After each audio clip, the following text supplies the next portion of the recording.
Ta Gorenjska banka prenavlja tlele v Škofji Loki. V bistvu prenavljajo zato, da zakrijejo kriminal, ki so ga meni naredili. V tem smislu.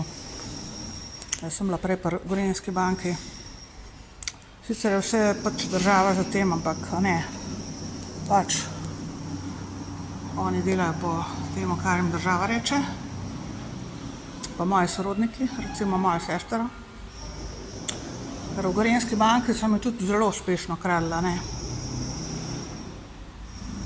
Zelo, zelo uspešno, še 7 let nazaj, 8 let nazaj. In to je zdaj to, ne.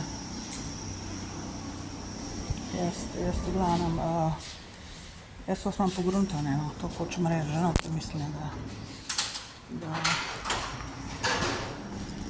da ne vem, kva se greste. A veste, ker pač zločinec mesto zločina vedno poskuša potem zakriti ali pa spremeniti ali pa zakamuflirati. In to je vedno, ne. Večinoma, samo v Sloveniji, kadar se lotijo nekaj prenavljati, je to zato, pa podirati, pa na novo, je to zato, ker pač svoj kriminal s tem zakrivajo, ne. Zato se gre, zavedajte se tega.